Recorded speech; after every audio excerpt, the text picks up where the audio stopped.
Welcome to our podcast, Inspiring Living, with me, Mark Candelaria. I am an architect, blogger, traveler, chef, father, and husband. I'm the founder and now a partner of a fabulous 25-person architecture firm specializing in high-end residential architecture, designing amazing homes across the country. We have hosted tours to Italy, Spain, and now Napa over the last 20 years, and in the course of all this, I have met a lot of interesting people who truly inspire me. Our podcast is about all the opportunities that are right there in front of us to inspiring living. Yes, we will talk about architecture and design, but every week we will venture into all sorts of topics that will inspire you, teach you, and motivate you to inspire living every day.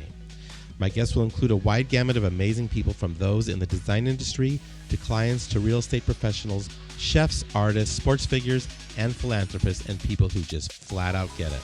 Sit back and enjoy, and let's have some fun exploring all the opportunities that are there just waiting for us. Please subscribe and get ready to be inspired every week. Okay, as my dad says, here we go.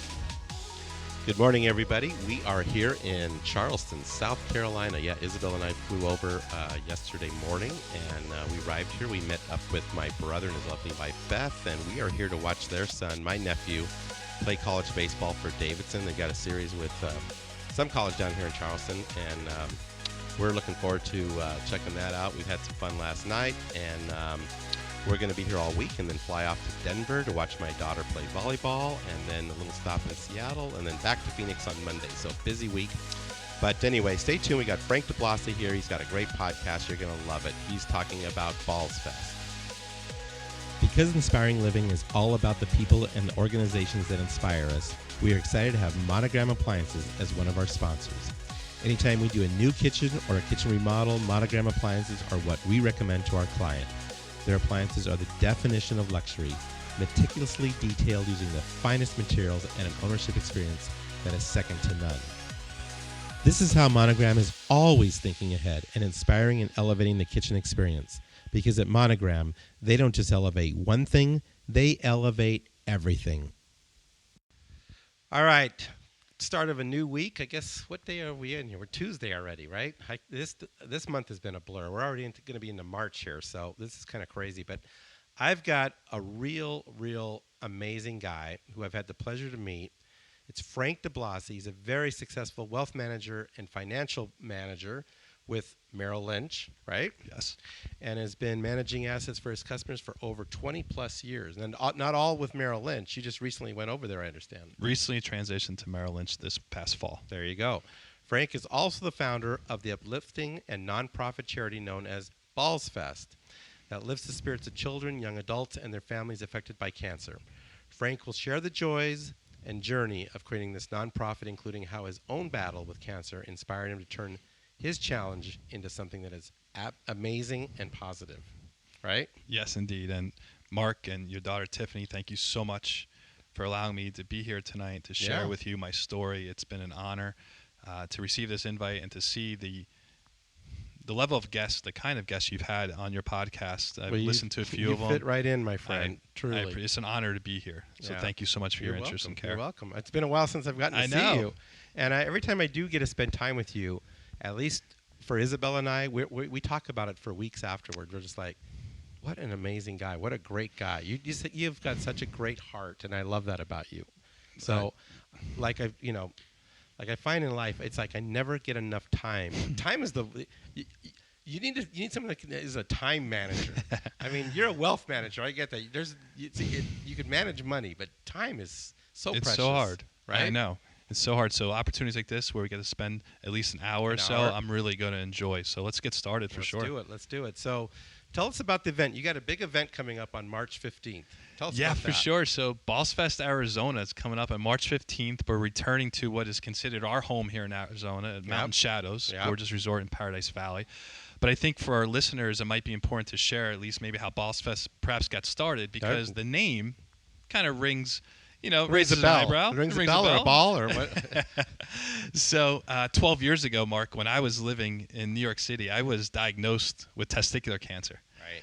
And I knew during my battle, my surgery, my treatments, and just the emotional roller coaster that ensues when you get a cancer diagnosis, that I wanted to do something impactful after I went through such a journey. And I thought of children, young adults that I wanted to help. So I created a nonprofit called Ballsfest, which is a play on words. I'm a one baller. I'm a proud one baller. Luckily it's a podcast. I'm not going to show anyone right now what my one ball looks it's like. all audio, baby. But I wanted to turn a major negative in life into a major positive. Right. And we created Ballsfest 12 years ago back in New York. And the term is something that raises eyebrows initially, but we're raising more eyebrows now by what we're doing for those that we impact. So we work with a number of children's hospitals throughout the country, and they refer us. We don't like to call them patients. We don't like to call them beneficiaries. We call them ballers. Yeah, I love it. And we love that term. It means you're doing well in life. You're living large. And when you meet these young men and women and these children, they are total ballers in their attitudes and spirits. So we want to recognize them. So we work closely with a number of hospitals. We're in 7 states right now. Wow, good for you. Here in Arizona, we work closely with 3 hospitals: Phoenix Children's, Banner Cardinals in Mesa, and Banner Thunderbird in Glendale. And they are the ones that refer us the ballers. And at our events, we bring the ballers on stage one by one, and we reveal a special gift to them that they have no idea they're about to receive. Wow. But before we do that, we put them on a throne and we roast them. So it's completely uplifting. Yeah. It's fun. Great spirit. It's not like a traditional heavy nonprofit event or gala where you come and they cue the violin, they show the heavy video. Our event's completely different. And what time of the day is it? It's a daytime event. Daytime, right. So 2 to 5, and I'll give more details as we go on. 2 to 5 at Mountain Shadows. We got live music, live entertainment, great food, great bar options. It's just a fun afternoon. Great view. Great view. Yeah, and that's why it's hard to look elsewhere when we have these events. But Mountain Shadows is our unofficial home. Yeah, it's great. Well, I think Isabel, I don't think we made it last year. I think we had a conflict, but I think we made it the year before. You came to our inaugural event. It was the inaugural one. Okay, there you go. And that's the one I'm talking about. Yes. Then, right? This is your third. This is our third signature event in Mountain Shadows. And some of the gifts we've given the ballers, Guy Fieri is involved with Ballsfest. I love him. He's been amazing. Michael Bublé. Yeah, okay, great. Dancing with the Stars is involved.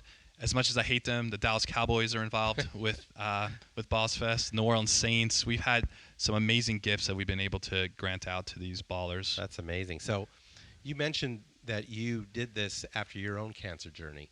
Tell us a little bit about that.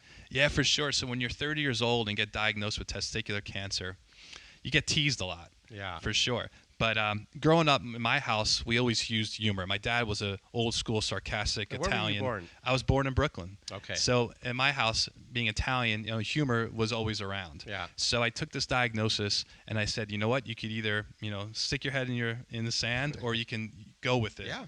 And I decided to stay positive and just go with the flow with it, and just take all the teasing and ribbing that I got for being a young adult with testicular cancer. But I was diagnosed, and it was, New York is a great place to live. You said you were 30 years old. I was 30 years old, living in New York. I had lived through 9/11, so 9/11 was always, for me, emotional challenge. Yeah. But then I get diagnosed with cancer in 2007, and what led me then to Arizona, Mark, was between 07 and 08, me, my mom, my dad, and my ex-girlfriend, 4 of us were diagnosed with cancer. Wow. In such a short time frame. And I asked our oncologist, and I said, Doc, how do you think this happened? Yeah. And he said, Frank, you have no family history. You live a clean life. Yeah. I think it's environmental. It's got to be environmental. So I said, you know what? I think I'm getting the hell out of here. So I picked up and planted a flag in Scottsdale, Arizona, which is now my home forever. Now, and I've been here 10 Scottsdale? years. I'd always loved the desert. I'd always loved the desert. Have you been out here before? I'd been out here before for vacation and some other events. But what planted the seed, I was a junior in college. I was playing Division I college basketball for Wagner College. We came out here to play Arizona State in the middle of December for 3 days. So think New York, middle of December. I couldn't wait to get to the desert.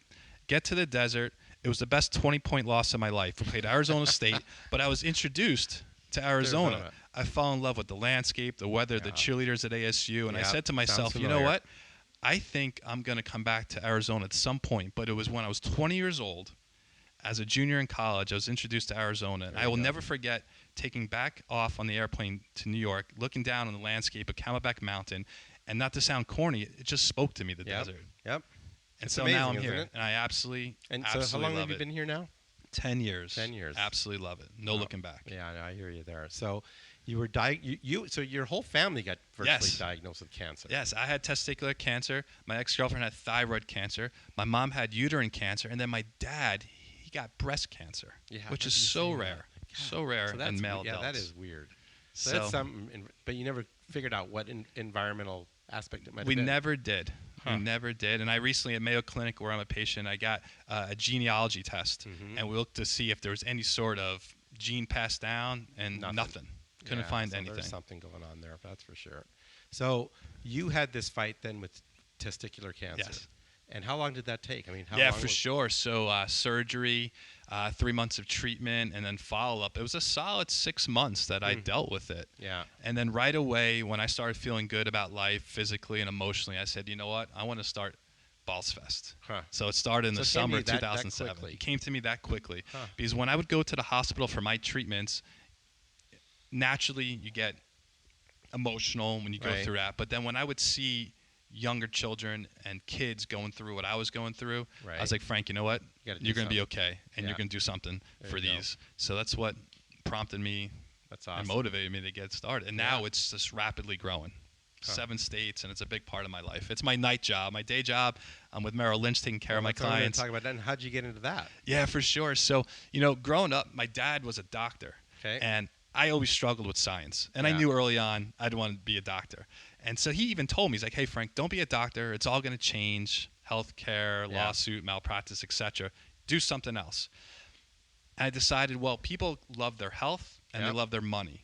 So I want to be able to do something that involves either medicine or money. So I decided to go into wealth management right out of college. I've been in private wealth management for 20 years. So did you study it in college? Or I actually studied in politics. I majored in politics.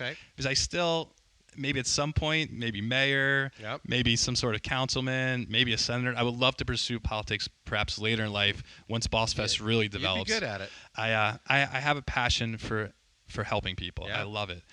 So perhaps later on, but I wasn't ready to go to law school or go to Washington for an internship, so I decided I'm going to go into wealth management. I started with Morgan Stanley in New York City and just blossomed my career now to 20 plus years. And this is something I'm just interested in. When you started Morgan Stanley, because I'm a CNBC junkie, okay? Every morning I watched it all day today because I was watching the coronavirus and all that stuff. But how do you break into that? I mean, that's not easy. It is not easy. I mean, you had to work your way up if you did it the way you did it. Yeah, for sure. So you start, like you do in any industry, start at the bottom, and you kind of have mentors along the way, coach you and teach you, and you shadow them on how they work through markets like we're dealing with today, how they take care of clients. But, it was my father. He instilled old school ways of caretaking. He was a doctor. He gave patients his home number. I remember patients calling our house during dinner time looking for my dad. And I learned through my dad just to be responsive and accessible to patients. That's what matters most in life when you're in the service. They're not numbers. They're people. Exactly. So for me, a big part of my practice is being uber responsive and uber accessible. And private wealth management, just like residential architecture, it's not a 9-to-5 job. Nope. Right? No, there's no hours. It's no hours. It's like, what's your hours? I look people when they ask me that. What do you mean hours? It's 24/7. Exactly. So 24/7, weekends, nights, and clients of ours that we're working with, they tend to have the most, I think, emotional freedom either at night or on the weekends. And that's when they're reaching out to you or myself with questions. So I'm always prepared and always looking at my phone, checking emails, and I think that gives you and I perhaps maybe a competitive advantage versus our peers in the industry. Yeah, they have their life balance. Exactly. I have zero life balance. Well, what we talked about in the last podcast is I've just learned to mix it all up. Yes. So that's my balance. Exactly. I'm living and working simultaneously. Yes, and clients become friends. Yeah. Also, you visit clients in multiple locations. We have Ballsfest in 7 states, so I'm getting balance, through my clients and also through Ballsfest. So for me, it works, Mark. It totally works. So you did Morgan Stanley, you said? Yes. In New York. So you worked your way up. How long were you there? So I was at Morgan Stanley for 10 years. Wow. While I was living in New York, lived through 9/11s where Morgan Stanley was headquartered. In the World Trade Center? In World Trade Center, yeah. So we had headquarters in New York City and Jersey City where I spent time. And, I lived through 9/11. You were there. I was watching it all there. Holy cow. Watching it all it was just an awful day. A night doesn't go by where I don't think about 9/11 and those towers coming down. Yeah. And that started, I would say, even more seed planting in my head that I eventually wanted to get out of New York City. Interesting. Well, I remember that cloud of dust that just went everywhere. And, I think about maybe all that time I was there, did I inhale, a lot of that. You don't know. And the air quality was so poor for so long. Yeah. And I think through all those days where I was exposed, and maybe cumulative effect led to my testicular cancer. So it's wild. I'm always going to be a New Yorker at heart. Oh, yeah. I love New York City. Always going to be New York at heart, but it was time to move on. Yeah. And I absolutely I enjoy visiting Arizona. New York. I could never live there. I love visiting. Yeah. With Ballsfest responsibilities, we're there almost, every 3 weeks or so. Yeah. So it's always going to be a big part of my life. So what helped you overcome those hurdles, and what have you learned as you've gone through this whole experience? Well, having that go forward mentality, staying positive. For me, I'm not a Debbie Downer. Yep. I realized in order to get through, I had to stay positive, Mark. So for me, just having faith, I think for sure, faith in myself, faith in the units around me, whether it's family, friends, or colleagues, and having that support, that got me through. But then also, I've always been a very self-starter, very motivating myself. So I never wanted to feel bad for myself. Right. And I always wanted to just keep moving. Yeah. My mom said growing up as a kid, I never wanted to sleep. My motor's always running. And for me, that has 42 years later, I'm still that same, child that was in the crib shaking. Yep. Say, Mom, get me out of this. I want to keep going. You sound familiar. You sure we're not the same person here? We sound very familiar. So Morgan Stanley, Arizona, you flew out for the basketball game, but then how did you get back out here? Yeah, for sure. So, Mark, I took vacations. So growing up in New York, during the wintertime, New Yorkers go to Florida. Right. But all you see in the wintertime in Florida are New Yorkers. Right. So I decided. I was just in Miami a couple of weeks ago. And you know what it is. Exactly what you said. And then during the winter, Florida can also be a little inconsistent. Yeah. So I felt I need to go somewhere where there's a higher probability of sun and warmth. Right. So I started doing flights to Arizona. On a Thursday night after work, I'd take that 5.5-hour flight from New York to Arizona, be here all weekend, and I would take the red eye back on a Sunday night, land in New York Monday morning, and go right to work, right? So I was doing that throughout my 20s. And every time I would come here, I'd stay at various hotels. I would really become familiar with the community. Right. And each time I said, can I do this? And each time I fell more in love with it. And I remember, being a mama's boy, I would come back to New York, and I was like, Mama, one day I'm going to do it. And she's like, no, you're not. She's like, that's just vacation. You're in a different kind of mode. Things are always rosy on vacation. When you become everyday life there, things will change. And, here 10 years, I still feel – I drive past Camelback Mountain, which we're looking at right now. It's absolutely gorgeous. I still get – it sounds corny. I still get kind of like the jitters, how exciting it is, because this is such a beautiful place to live. It is a beautiful place. I mean, I must tell that to the people all the time. It's just how relaxing and how beautiful. I mean, if I want to go hiking, it's 10 minutes. I know. I'm hiking.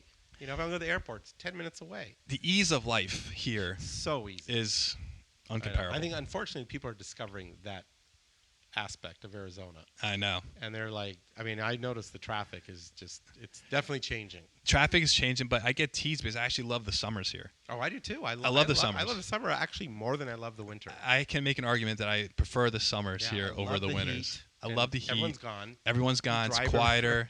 I absolutely love the morning. The morning's great. Yep. The storms in August, the skyline in August, I just love. So totally. Now I'm trying to remember how we met. We met. Mark, your brand and who you are in town, you're the gold standard for what you do. I appreciate that. And in my line of work in private wealth, I had clients who had hired you, for designing their home. So selfishly, I had always wanted to meet you. And I had an opportunity to go up to Tahoe. And those folks in Tahoe said, hey, can you please bring who you think is one of the top architects in town? And I had reached out to you. Yeah, that's right. And you said, Frank, I always wanted to see that community up in Tahoe. I'd never been Bring there. me with you. And, I will never forget that flight. I took a photo, and I still have it. I will never forget this photo. You were sitting at your window seat. You took out your equipment for what you do. And, I was just watching you draw. And I was just everywhere.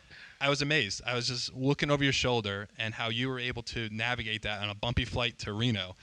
For me, I always remembered. And then when we got to Reno there for 2 days in Tahoe, of course, everyone there fell in love with you, and they had done homework on you and your style and your success. So and that's ironically, today I was just telling you, we just got a call. We're doing a house in Lahontan, which is right next to Marta's camp. It's where you took me. You took me to Lahontan too. Yes, I did. And so now we're doing a house there. And I wouldn't be surprised, Mark, if it led to additional opportunities up there. So that's awesome. So thank you for doing that. Yeah, for sure. For me. My pleasure. That was a great trip. I remember. It was, again, just great spending time time with you. And what was interesting was the day we flew back is when I found out about Isabel's diagnosis. So we knew she had been diagnosed with cancer, but we didn't know, what stage or where it was. And they were telling us it was lymphoma. It's not lymphoma. We didn't know.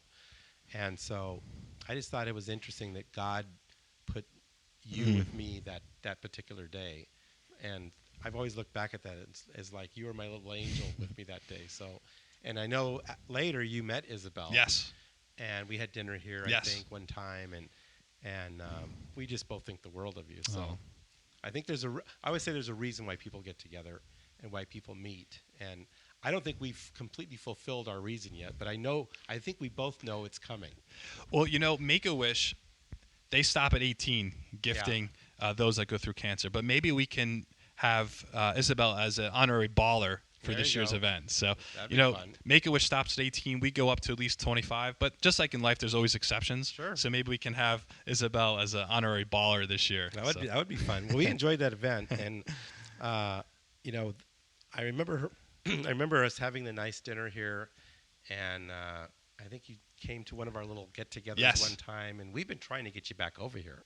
So we got to make that happen. Well, I have no culinary skills whatsoever. Oh, we can change that. So if you see my apartment, you see my kitchen, I really live like a refugee. So anytime you're making dinner, I'll be here for sure. So the first fundraising event that you did was not here. It was in Correct. It was in New York. New York, the summer of 2007. So how did you get that whole thing started? Yeah, for sure. So I'm a big Dave Matthews Band fan. I have zero musical talent. I can't sing. I can't dance. I can't play an instrument. But there's something about Dave Matthews' voice, that band, that just speaks to me. And I've become an avid fan. They actually sent me a get well card when I was sick, which was kind of cool.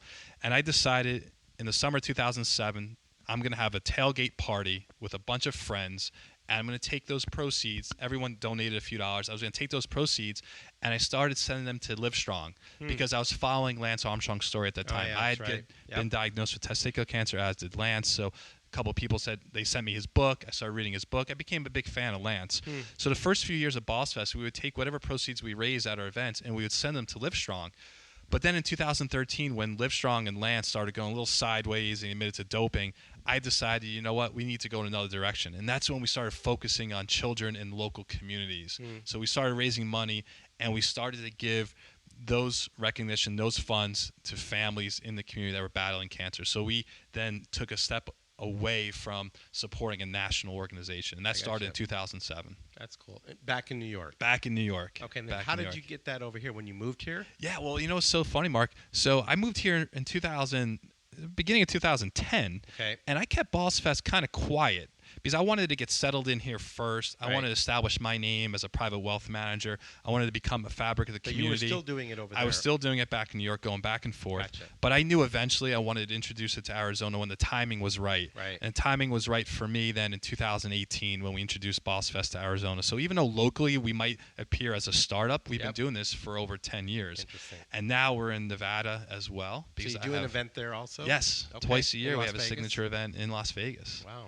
So, I have clientele in Las Vegas for private wealth management with Merrill Lynch. So I'm able to, I would say, replicate what I do during the day for Merrill and then at night turn it into Ballsfest. So for me, we're in 7 states. We're growing our team. We're growing our reach. And hospitals are constantly reaching out to us and saying, hey, Frank, we're hearing about Ballsfest. We're watching you on Instagram and social media. Can you bring Ballsfest to our community? So later this year, we're going to do a nice event in Miami. And we're also going to be in San Diego in late summer. That's awesome. So it's fun. So you're busy with that. We're very busy. Yeah. We're very busy. But, it's awesome. Yeah. It's awesome what we do. Tell me how the Ballsfest event goes. I mean, what do you guys do? Yeah, for sure. So, I would say think about going to a beautiful venue and it's an outdoor barbecue. Yeah. Right? Outdoor barbecue. Got live music, got fun, you got games. But the stars of the show are going to be the ballers. Right. And this year at our event, we have 6 ballers. We have 3 boys and 3 girls. And we have 2 from Phoenix Children's, 2 from Banner Thunderbird, and 2 from Banner Cardins and Mesa. But I want to tell you something. Of the 6 ballers that we have for our event in March, 4 of them are over 19. Wow. And they were declined by Make-A-Wish because they were too old. And Make-A-Wish does amazing things in this world. They're a fantastic organization.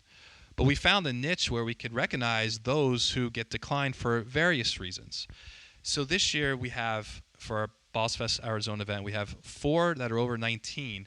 2 of them are young women who are not only battling cancer, they're also single moms. Wow, that's tough. So this baller ceremony that we're going to have is going to be really unique and special. And what we have planned and prepared for them, I'm so excited. I wish it was tomorrow.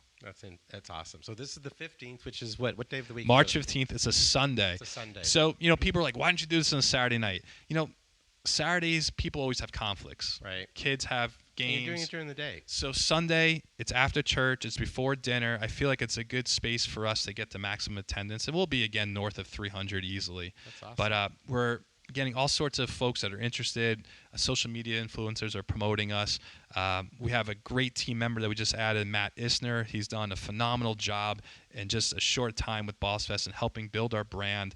We have the right team in place. We're just so excited. We're really taking off here. So at when you get the proceeds from this event, then it goes to the kids directly or to the different hospitals, or how does it work? We send no money to the hospital. Okay. We send no money to other organizations or foundations because, honestly, you can't track the money. Right. It goes to a big gray hole. Yeah. And, we recognize and appreciate what the hospitals are doing here in town, but from a recognition purpose, it's easier for us to just make sure that we are providing the funds and benefit directly to the baller and their family. Wow, awesome. So what people love about Ballsfest there's multiple things people love about Ballsfest. One of them is donor transparency. Yeah. At least over 80% of every dollar goes to the baller and their family. That's awesome. And that for sure is something that we take a lot of pride in. Yep. They also love how authentic Ballsfest is. You'll see, Mark, again at our event, how close we become with these ballers. And, for me, I'm getting choked up now because I think these ballers, they become like little brothers and sisters to me. Yeah. Because we're building relationships with these ballers and their families. It's not just one Sunday. Exactly. It goes on, beyond. Other wish-granting organizations, they do an amazing job, but they're like, all right, Mark, here's your trip to Disney. Yep. Take care. Good luck. Beat cancer. Yeah. Most of these ballers relapse. Yeah. Right? And cancer, and take it from me and Isabel, cancer is with you the rest of your life. Right. Emotionally. That's what I've learned watching her. So we're always going to be there for these ballers. Yeah. And I'm texting with a lot of these kids who are now getting a little older. I'm helping look at colleges with them. I'm having fun. And I feel like a big brother type, to all these ballers. So that's the biggest difference when people say, hey, what's the difference between you and other wish-granting organizations? We're much more personalized, and we're with these ballers for what we hope is a lifetime. We're creating a ballerhood, for them and their families. It's a culture. In a way. And it's fun. It's fun. That's my favorite word is fun. It's like if I can't say the fun word in what I'm doing, I'm not doing the right thing. And I always, try to incorporate fun into everything that I do. And again, it's that work balance thing. It's like if I'm having fun, then I'm not working. Yes. And I agree with you with the whole relationship thing. I mean, that's the other thing that I've noticed in other charities that I've been involved with like Jennifer Gage with what's it called? Gigi's. Thank you. Gigi's Playhouse and what my friend Charles Keller is doing with the Bat Cave, the Colton Cowl. Same thing.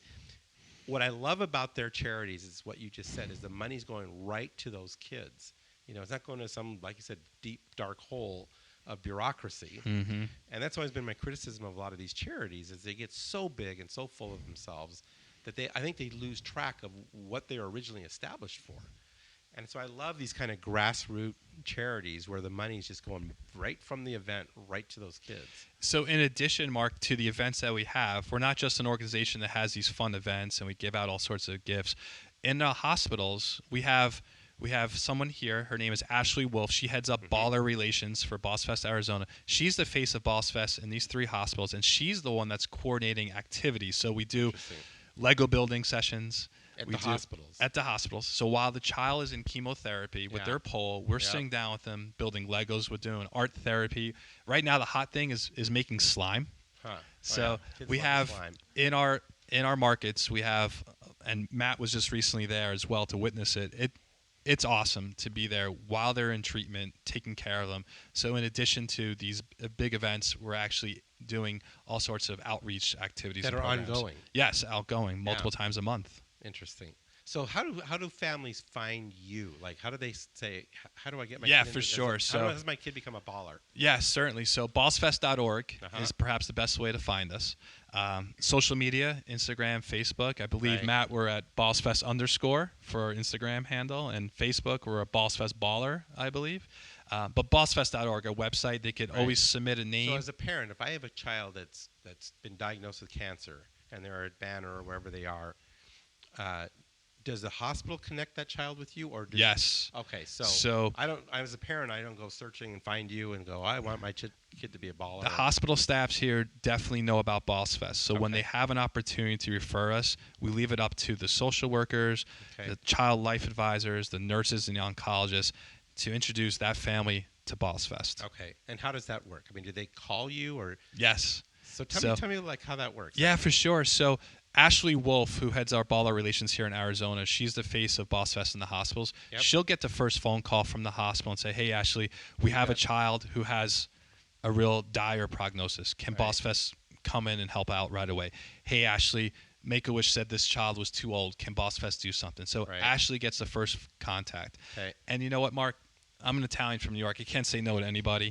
So every request that we have been introduced to, we have responded in some shape or form. Awesome. We never say no. Yeah. We never say no. That's why I say we're Candelarias, not Cantelarias. Right? There's always there's always a way to do something. It's very easy. It's the lazy person's response to say no, or we can't do it. We're it's always easy to do that, but it's a lot. It takes a lot more effort to go.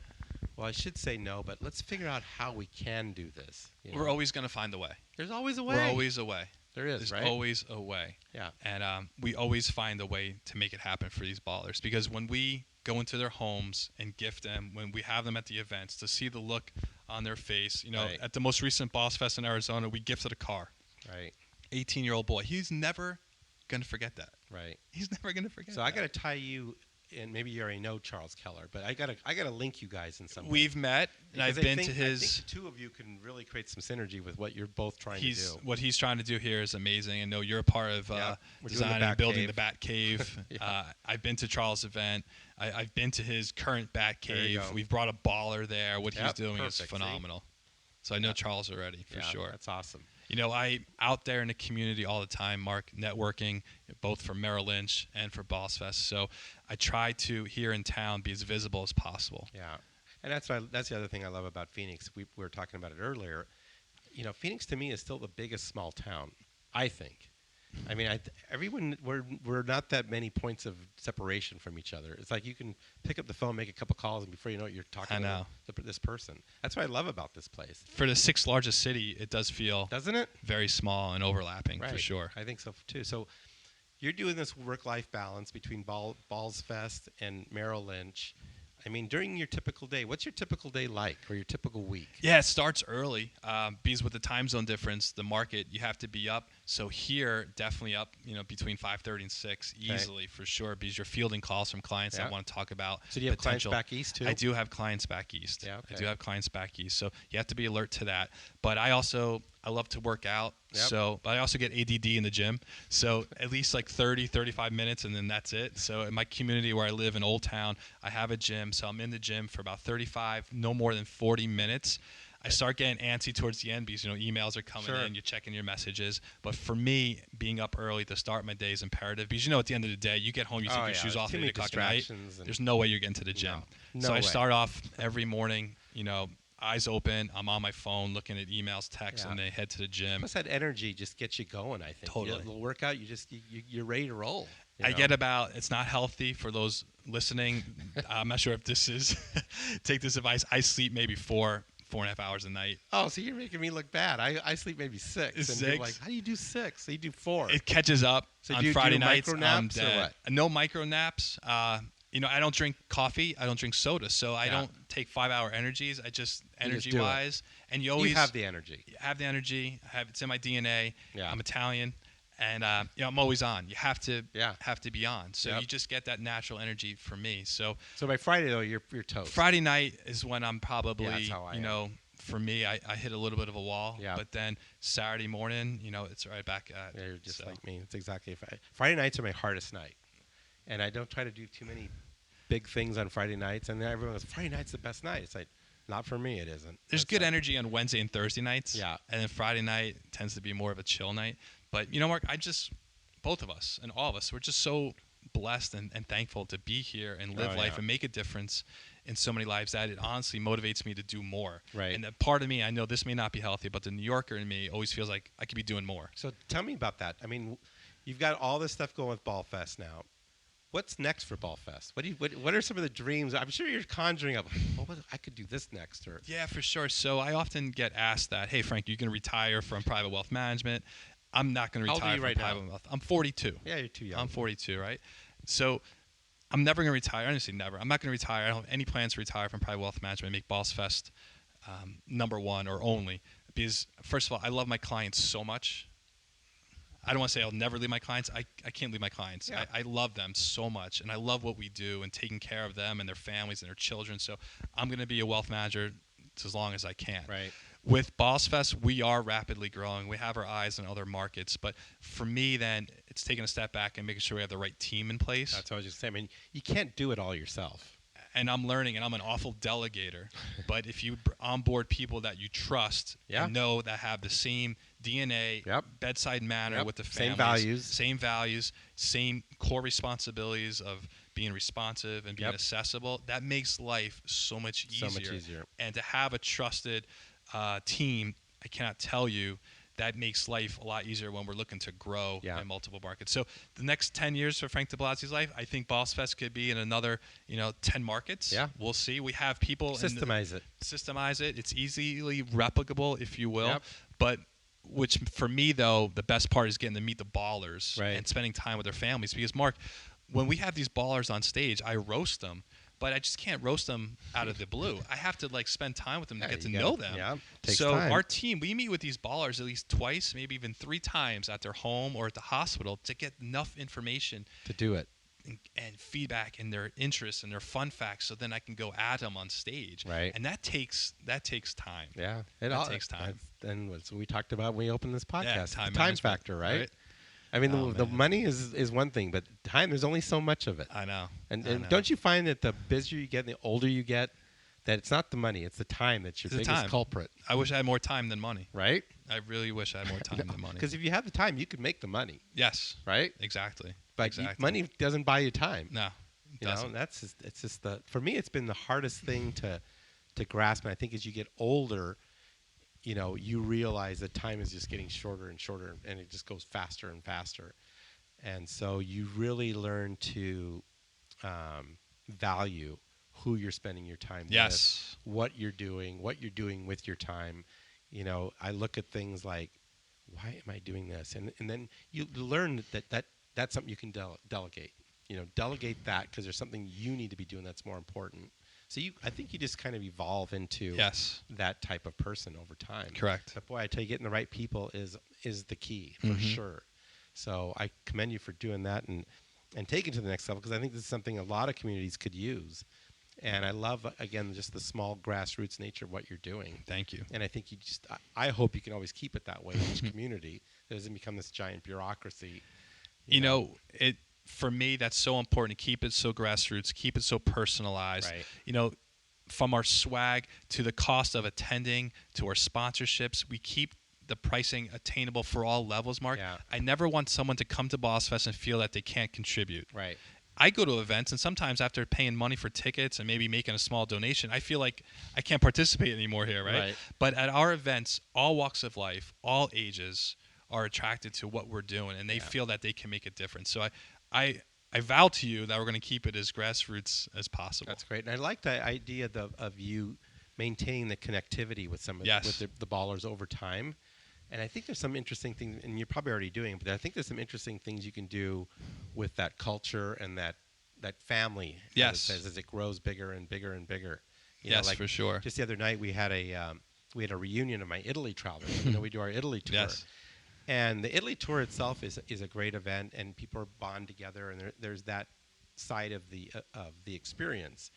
But I tell you what, getting everybody back 4 years later and reliving some of those memories and looking at what's happened in our life since then was a really cool thing, and because we had, again, let's say 3 people that had either fought or were currently battling cancer.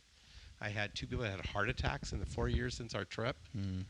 And so you just realize, life goes on. I mean, there's the event, but then there's life after the event. And so I think that's something that it would be fun to see what you do with something like that. For sure. Because it's a family. It's a total family, Mark. And on March 15th at our Ballsfest event, we are going to honor, at the inaugural event that you attended 2 years ago, one of our ballers, his name was George Rivera. And George recently passed. And we're going to honor his legacy at Ballsfest, Arizona, for sure. He was a special young man. He was given 3 months to live. He ended up living for 3 more years. Excellent. And his spirit was phenomenal, and we're going to maintain that at Ballsfest, Arizona. And we still remain close with his family. Yeah. And so we had promised the family that you could always come to Ballsfest, and we'll help in any way possible, even after, unfortunately, George passed. Yeah. So I thank you for recognizing. It's the relationships that we build. The relationships transcend time. Correct. And I think it's just something that, as your organization grows, you can just keep building that whole legacy of relationships and families, and it'll go way beyond you, Frank. That's the thing to think about. I just love building relationships. My mom said, growing up, I always liked talking to strangers. Yeah. And throughout my whole adult life, that's how I am. And for me to meet people, hear their story, I have a genuine interest in their life and their story. And I always find a common denominator and a way that I can impact their life. So I thank you for recognizing that. No, first time I met you, I think I met you at a function or a party or something, and we bumped into each other. And he said, I love your work, Candelaria, blah, blah, blah. I want to take you to Tahoe. And I'm like, who is this guy? Do you remember that? I do remember that. And I remember that. I don't know who he is, but I'll check him out. And then I said, yeah, he's a wealth manager. I'm going with him. That was one of the best things. I just wish I had more time with you, but we've just both been so damn busy. We might have to just schedule a trip together up there. Yeah, I would love that. That'd be fun. I mean, piggyback your next trip up there. So you're a single guy, right?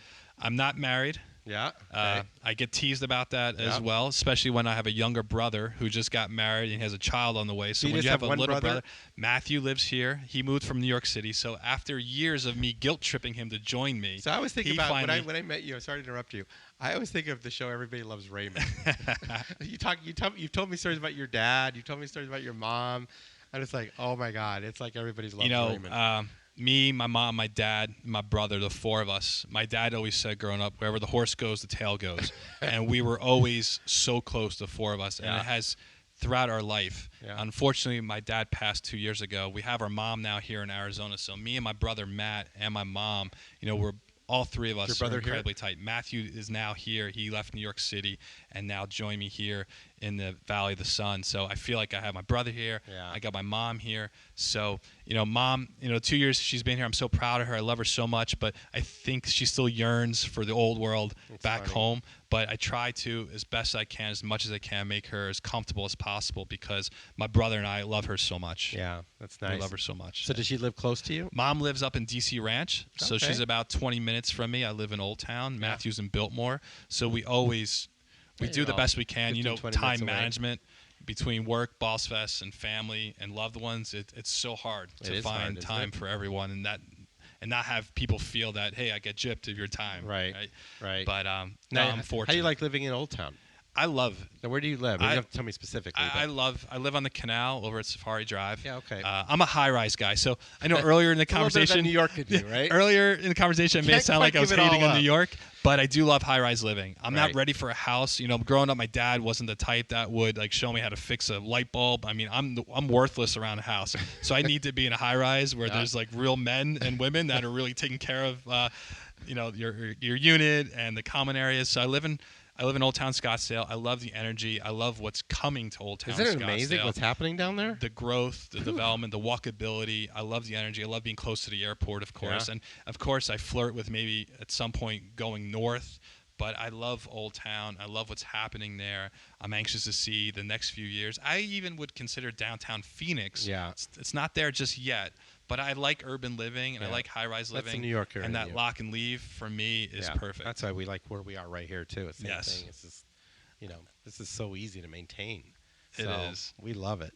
So you get up early. You get up about 6:30. Yes. You do your workout. Even earlier than that. Do my workout. Check the news. I'm a news junkie. Okay. People often ask me. Well, today's crazy news. Today's crazy news. So what do you think about this whole coronavirus thing? What's your take on it? It's serious. Yeah, it's serious. It's for sure I think serious. It is too. I think earlier in the year there was a moment where specialists came out and said, "Hey, we're going to be okay. There's a solution for this," and then I think we maybe took it for granted. But this week's news is very serious. So For those that haven't been paying attention, I think you definitely need to start paying attention to this. Right. I know today the CDC came out and said, hey, it's not a matter of if, it's a matter of when. And how we're going to deal with it. And that's kind of nerve-wracking for sure, especially for people like you and I that are constantly traveling. Yep. And I'm a germaphobe. Yep. So I'm always wiping down everything that I'm either sitting on or leaning on. I know Clorox stock went up big time today. That's what I heard. Yeah, for sure.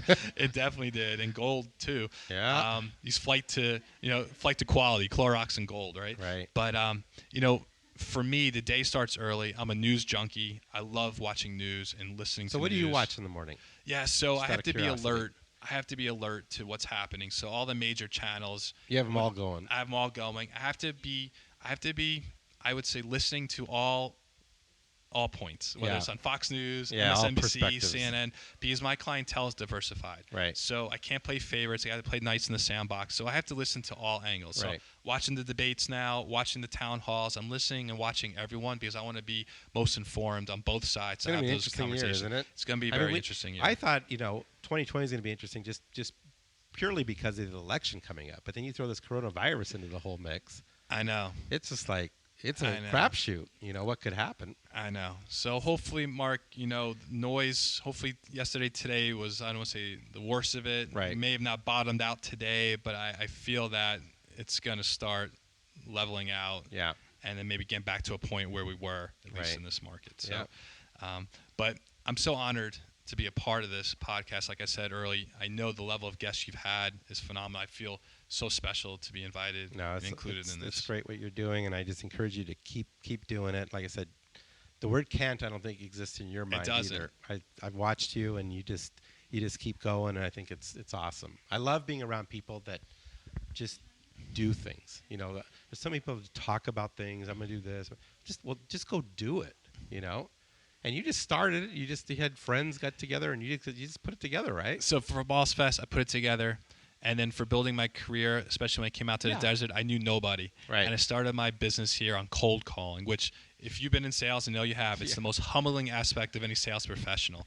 But for me, I always pick up the phone and I just dial away or be out there and network myself. So your life has been about not giving up. Correct. I mean, you had your cancer episode, coming out here, working. I mean, and now your charity, you've learned that you just got to keep doing it. Mm-hmm. It might not go smoothly all the way through. It's not gonna be easy, but you got to fight but not quit, right? For sure. And I think that obviously starts at home with parenting, whether it's with your parents or grandparents or guardians. That starts at an early age. So I was so fortunate to have my mother and my father leading the way. Yep. And then playing competitive sports for sure, especially in college, Division I, where for 4 years you are earning that scholarship. Right. Every day you're getting up 5 a.m., you're practicing multiple hours a day, etc. You become mature really quick. Right. So after I graduated college, the real world, for me, was easy. Yeah. Because 4 years of college, I worked of that tempo, my tail off. Yeah. And for me, that motor just continues to go. And like I said earlier, I love the feeling of being productive. Right. And it just makes you want to be more productive. Yeah, totally. You and I are wired the same way. People say, well, don't you ever relax? I said, I really don't care about relaxing. I get bored instantly. It's like, what am I going to do there? Sit on the couch? I could never sit on the beach for a day. I would go insane. I don't golf. Do you golf? Oh, I tried golfing. I by the fifth hole, I'm like, okay, I'm so freaking bored. Get me off of this thing. And I know we have some and golfers there's listening. Another 9 holes after this. I know. I'm like, no, I can't do this. I may look the part. I'll wear nice golf clothes. I'm athletic, and people think, hey, this guy looks like he can golf. Yeah. But I'm awful. Yeah. But I love Topgolf. Topgolf, yeah, there you go. Topgolf, I can have my laptop there. I can hit a few shots, do a few phone calls. Have some friends there, have a drink. Yeah. Topgolf is awesome. Topgolf's perfect. I don't have to walk anywhere. That's how mine works the same way. Now, I do like to hike, and I can go and do a hike because the scenery's changing, and I'm working out, and that my ADD doesn't. I can do that just fine. But I don't know what it is about golf. And I love golf. I can watch golf. 4 or 5 hours, Mark, away from life, away from, clients, away from the busyness for me, it makes me more anxious. Yeah. It doesn't relax me. Yeah. I've actually tried to incorporate yoga in my life. Yeah. It's definitely, from a physical perspective, helping out. Uh-huh. During the class, I know sometimes the instructor will say, hey, just lose Zen out, yourself. yep. Don't Meditate. think about life. Don't think about your work. And for me, that's hard to turn off. But at least I'm trying. Yeah, that's good. At least I'm trying. Yeah, well, and I've been doing the same thing. Isabel's got me kind of into my own form of meditation. I never can just be the guy that zones out and whatever transcendentalizes into another world. That's not me. But I have learned to just take the time to just sit and think about my day and kind of visualize my day. Just sit there and kind of go play it through my mind and visualize how I want it to go. And it's helped, because I get to that cue during the day and I go, okay, this is where I wanted to do this, and I've kind of, just like an athlete does. Yes. You kind of pre-plan your event, or you pre-plan how you're going to play something, and it helps. It does. And get in that zone, it helps with that time management. Yeah. So maybe my yoga instructor, she doesn't want to know about, what I'm thinking about, what I'm going to do right as soon as this class is over. Yeah. But that's just the way I'm wired. But I you're don't think, doing that. and I don't think it's ever going to change. Yeah, exactly. Especially at 42. Yeah. I don't think it's going to change. Yeah. Well, things do change. Things do change. You will see. But the way I'm wired in terms of feeling productive and always feeling that need to be responsive and accessible, totally. I don't know if I can. That part has not changed. That may for me. dissipate a bit, but I don't think I'll ever change that. Because again, I saw my father. My father worked to the day he died until he was 75, and that energy and drive never let up. Right. And I saw that every day. Yeah. I mean, that's what I mean. I'm going to be doing architecture till the day I die. I mean, again, what would I do? It's just who I am. And it comes so natural to you, right? I love it. It's like playing golf for me. Exactly. Exactly. So how do we get a hold of you? Yeah, for sure. So I'm very visible here in the community. Ballsfest.org has all our contact information. Our email address is on there. My cell phone number is on there. Okay. hello@ballsfest.org is our email address. Tickets. Everything is on ballsfest.org. My cell phone number is visible. It's out there. It's 732-687-4633. I've kept it. It's a New York cell phone number. I guess another part of my roots I'll never give up. So easily visible and easily responsive. Well, I wish you all the best on March 15th. Thank you, it's Mark. a great event. Isabel and I plan to be there, and I think my daughter Tiffany will be there. Awesome. We look forward to it. We look forward to more time with you. Definitely. And maybe we will sneak up to Tahoe one weekend. Yeah, for and sure. We'll bring Isabel with us. Yes. How's that? Sounds great. Sounds great. Thanks, my friend. God bless you, Mark. God bless you. All right, brother. Wow, great job, Frank. It was so great to have you in the house, and love doing that podcast with you. It's great to reconnect with you, and I invite all of you to get your tickets for Ballsfest on March 15th, Sunday. It's a fun event. It's very rewarding, and you'll enjoy it. And we will be there. We will be there for sure. Anyway, we are going to get out and explore Charleston some more today, and we will be here all week. Might squeeze in a podcast with my brother, and I've got Isabel, the new master of the Southwest, so I might get her on the mic too and see what we do here in Charleston. You never know. So stay tuned. We're going to have a fun week, and we will see you next week. Make sure you get out there and do your part to inspiring living. I want to say a big thank you to my good friends at Stockett Tile and Granite Company, where your project is our priority. The Stockett team, along with so many others, are coming really close to the finish line on our demonstration kitchen and our new expansion of our Candelaria design offices. I've had the pleasure of working with the Stockett team for nearly 40 years on some amazing projects, and trust me, they are the epitome of excellence when it comes to tile, marble, and granite work, bar none. Their skill and customer service is impeccable, and the bottom line is they are just good people. I have traveled with, dined with, and just had good times both personally and professionally with Dave Stockett and his lovely wife Becky, and they are the best. When it comes to your next kitchen, make sure Stockett Tile and Granite is part of your team. Thanks for listening. We hope you enjoyed our podcast. We encourage you to write a review, screenshot it, and share it with your friends. Please instant message it to me and follow us on Instagram and Facebook. We thank you for listening, and we look forward to sharing more insights to inspiring living next week.